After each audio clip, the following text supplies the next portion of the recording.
Hi guys, welcome to the Rookie Reader. I am Jennifer. In today's video, this is a vlog video, so I'm going to be vlogging 4 books that I read for this vlog. Originally, when I started this vlog, I wanted to do all horror books. So 4 of the best horror books according to Goodreads for 2023, that was the goal. After the first one, I changed my mind. I went in another direction. So I'm gonna let you see how it all unfolds. Okay, so I'm looking at my Goodreads list, and I'm not going to show you the screen because I don't want you to see what I rated it until you watch the video. But I started with My Darling Girl by Jennifer McMahon, which is a horror book. Then I moved on to Emily Wilde's Encyclopaedia Faeries by Heather Fawcett, and that is fantasy. And then I read Vera Wong's Unsolicited Advice for Murderers by Jessie Q. Sutanto, and that was a mystery thriller. And then I ended the vlog by reading a romance, Practice Makes Perfect by Sarah Adams. So all of these were nominees for the Goodreads Choice Awards 2023. So let's jump in and check it all out. Okay, so I am currently halfway through My Darling Girl. I was reading that next quarter of the book, that second quarter of the book, in bed last night, and I got so creeped out, you guys. I was so scared. So I was just in my room with my lamp on and reading my book. It was quiet and semi-dark, and I just got so freaked out. And I was like, oh, I don't know if I like horror books anymore after reading all those cozy love books. Not love books, romance books. But I definitely want to keep reading this book. I want to see what's going to happen. So during this part of the book, the mom so at this point in the story, the elderly mom, who was an alcoholic and abusive, she's now living with the family, and she's only given a few weeks to live, so she's not going to be with them for very long.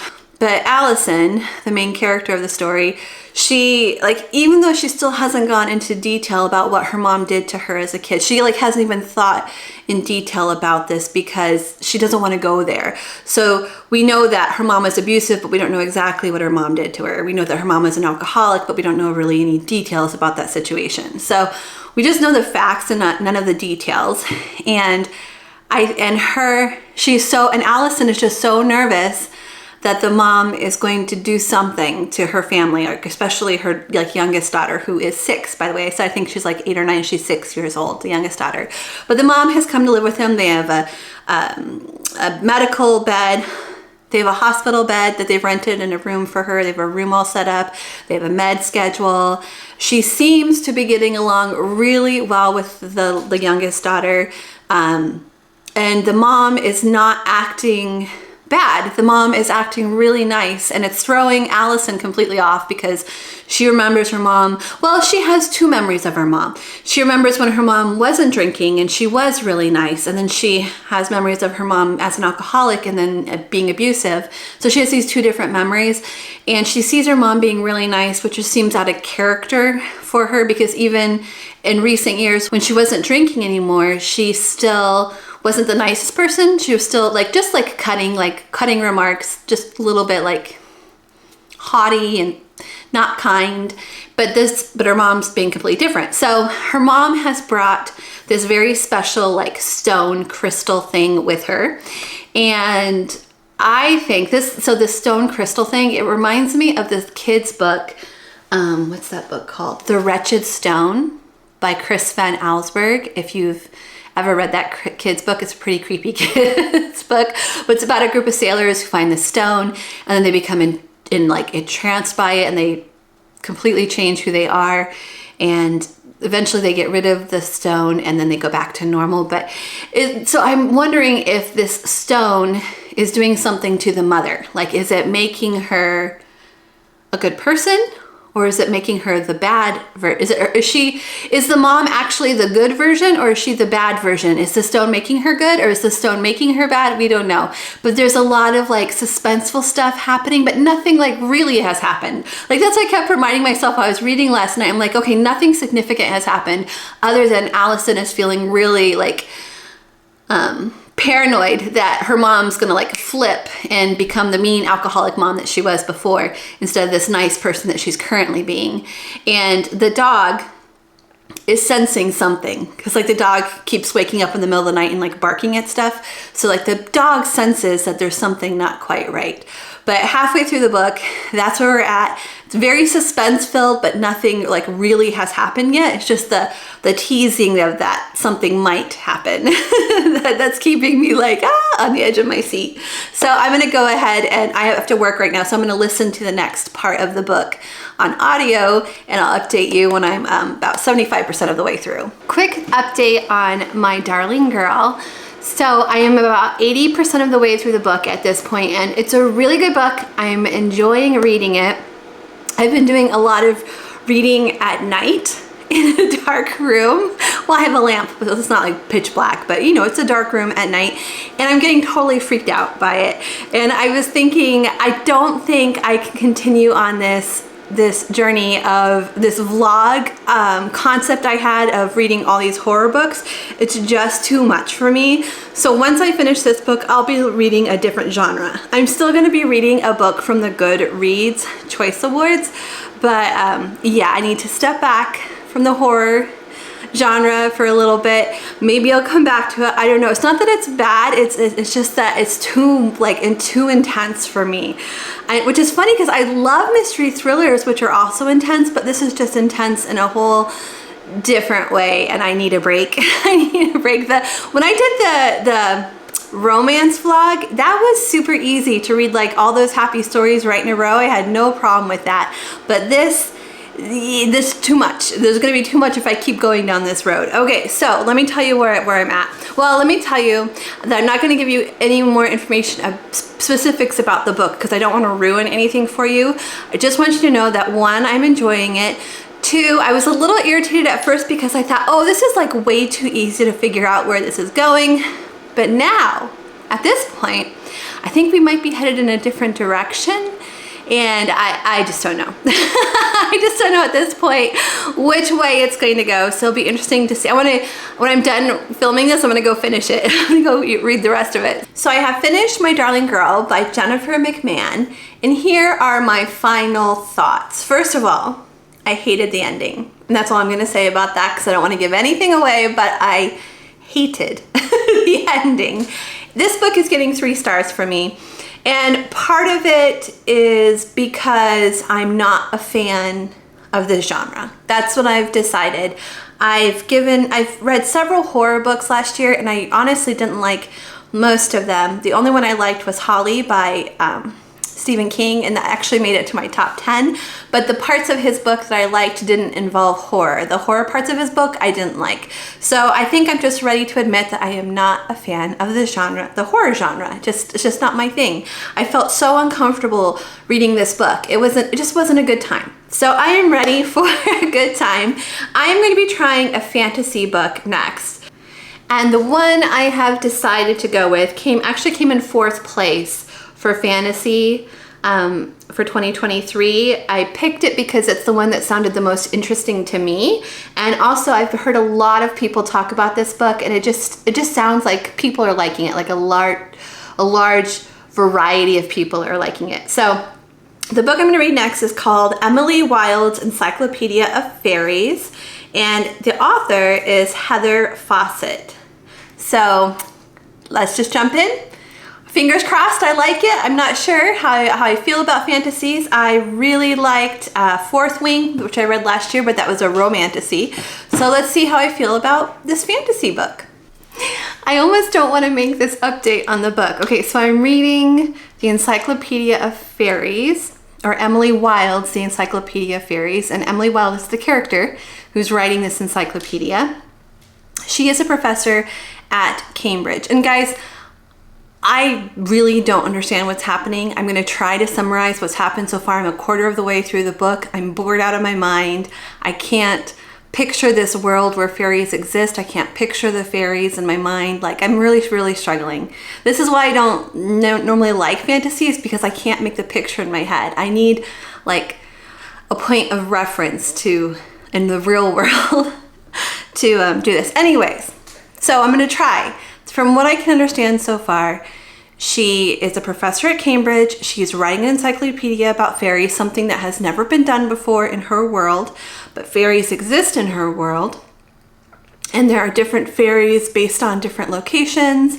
And even within locations, there are different fairies there. And there are fairies that come in all kinds of sizes. So it's not just like little fairies. It's fairies like the size of children, fairies the size of full-grown humans. So there's all these different kinds of fairies. And from what I understand, this is one of the parts that I'm confused about, is they normally don't show themselves to humans, but they keep showing themselves to her, so I don't get that. So she's almost done writing this encyclopedia at this point. She's been working on it for 8 years, and there's just one chapter left that she has to do. So she's in this like far northern country where these elusive fairies live, and she's trying to find out about them. And so she went there to study them, and now somebody from Cambridge has come, another professor. What's his name? His name is Wendell Bambleby, and he's just arrived. So it started with her coming, and she is really good at what she does, but she's not good with people. So she hasn't made the best first impression with the villagers. They don't really seem to like her, and they don't seem like they want to help her in her research. She's done something to offend them. And this other professor who's come to help her, he says he's there to help her, but she feels like he's there to steal her research and take the credit for it. He is very likable. She keeps saying he's a fairy, so I'm assuming he's one of the full-grown fairies, like a human-sized fairy. But he's very likable, so all the townspeople really like him. And they haven't really gotten into doing the research together or discussing the research together, but yeah, he's there to help her. She doesn't want him there because she thinks he's going to steal her research and take credit for it. And I can't picture this. I'm gonna keep going. I'm not going to DNF it. I'm going to try to get through it. But almost everyone that I have seen who's read this book and talked about this book loved it. So I'm hoping that I like it. I don't want to have like 2 bad books on this vlog, like 2 low ratings right off the bat. But hopefully I like it, and hopefully I can start to make a vision of this world, hopefully. So I've decided to DNF the Encyclopedia of Fairies, and here is why. So at this point, I'm a little over halfway through the book, and what I did last night was I had the book in front of me on my Kindle, and I was also listening to the audiobook at the same time that I read, and I was finally beginning to understand some things. And part of it is because there are so many words in the text that I don't know. There's just so many. So hearing somebody else pronounce them, it saved me time from trying to pronounce them and try and figure out what they were. I still don't know what they are always, but that helped. So I was able to understand more by reading and listening at the same time. But here's the thing. I got about over halfway through. I'm still bored out of my mind. I still don't care about anything that's happening in the story. I can't really even explain what's happening in the story. And I realized this is not fun. And this channel, the whole purpose of me reading like this is reading for fun. I want to read books that I find enjoyable as a hobby, as a pastime. So if I'm not having fun, I'm gonna give myself permission to stop reading and switch to something else. So the next book, I haven't purchased it yet, but I already know what I want. Let me pull up my list. I can't remember the name of it. So I'm just about to purchase it so I can listen to it while I'm working. And it's the Vera Wong's Unsolicited Advice for Murderer. So this came in 5th place on the Goodreads Choice Awards for 2023 in the category of mystery thriller. It came in 5th place. And when I did my video where I was reading mystery thrillers, I skipped that one because I read the synopsis and I didn't think it sounded very interesting, but one of my viewers wrote in the comments that it was a really good book and that it was funny, and I need that right now. I need like a good book and I need a funny book. So I'm gonna go for that. I think it may be one that, you know, I should not have skipped before. So let's just get it, listen to it. Mystery thriller is my like favorite genre, even though according to my 10 favorite books of the year it was historical fiction. I would say mystery thriller is my favorite, so I'm excited. Let's jump in, let's get into this book. I'm excited. Okay, I am less than 5 minutes into the book and I'm already laughing. This character is adorable, and she sent her son a text message, and in the text message she's like telling him that he should go like check out this girl on, I don't know, his TikTok, Instagram, and she said that he should slip and slide into her DMs. Oh my god, it just made me laugh so hard. Slip and slide. So I'm a little over halfway through Vera Wong's unsolicited advice for murderers, and at this point, let me just catch you up. I just realized today that I never did like a quarter of the way catch up, so let's catch you up. So Vera Wong, she owns a tea shop, and one morning, and she's an older woman, she has an adult son, and I don't know how old she is. Her husband has passed away, so she's a widow.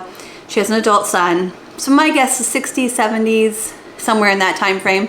So she owns this little tea shop, and one morning she finds a dead body in her tea shop. So she calls the police. She assumes it's a murder, but honestly, I don't even know if it's a murder. So this is a mystery thriller, but I don't even know if this is a murder situation. But not only does she think it's a murder, she has a whole list of potential suspects that she believes could have murdered this guy. On her suspect list is the widow of the guy,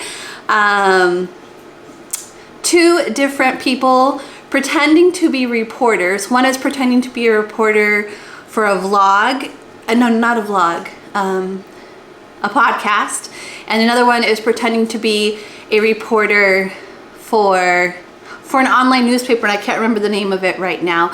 And then, so I don't really know at this point, halfway through the book, I don't really know their stories. Like, I don't know how they're actually connected to this guy, but they both came to the shop the day after he was found, and we don't know exactly why, because we know that they're lying about being reporters. They're actually of a different situation, but we don't know what their real connection is to this guy. And then the 4th suspect is his twin brother, who he did not get along with.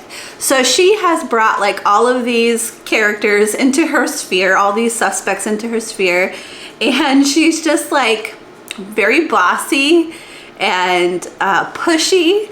They're all like listening to her and doing what she asks them to do and doing what she tells them to do. Even when, like, most of the time they don't even want to do what she's asking them to do, but they can't say no to her because she's such a quirky character. Anyways, it's a lot of fun. At this point, I don't even know if the guy is actually murdered. I don't know if any of these people are really responsible for his murder at all, because it's possible that he wasn't murdered. The police don't believe he's murdered. I don't know if I mentioned that. They think it was a natural death. So yeah, that's where we're at. Okay, so I am about 90% of the way through the book. I'm just about to hear the big reveal.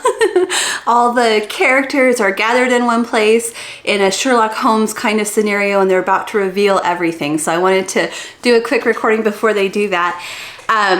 This book is so enjoyable, you guys. First of all, it's funny. I keep finding myself laughing out loud. And it's sweet.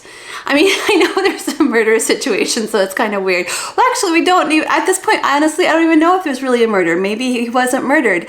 Maybe that's the big reveal.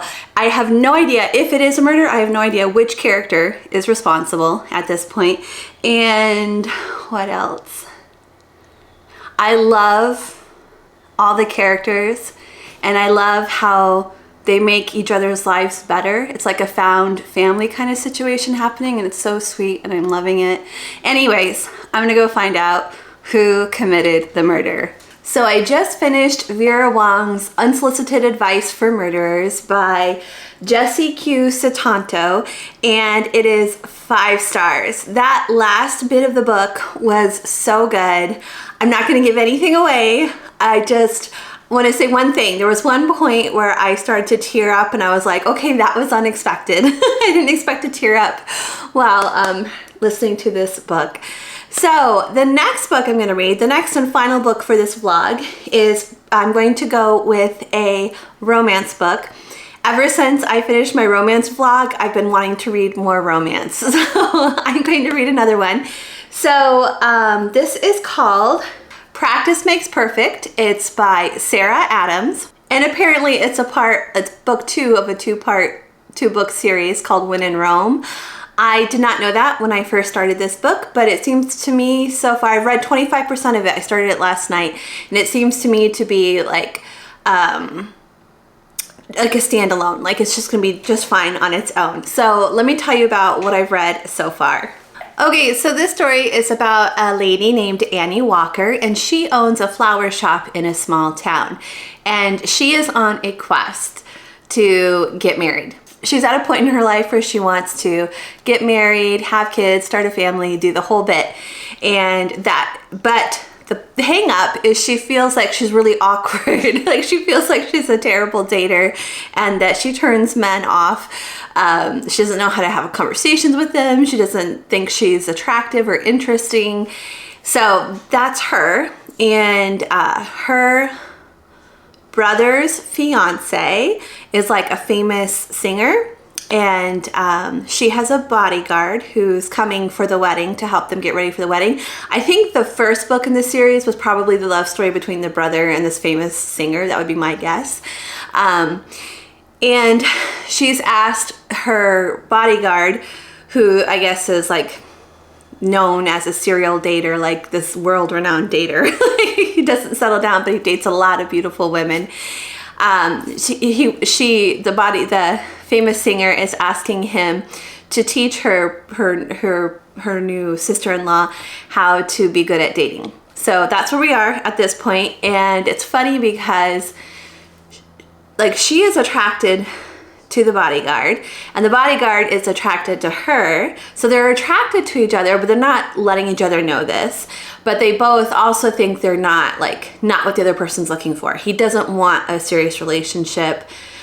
He likes to date lots of women, and he doesn't want to get serious or settle down.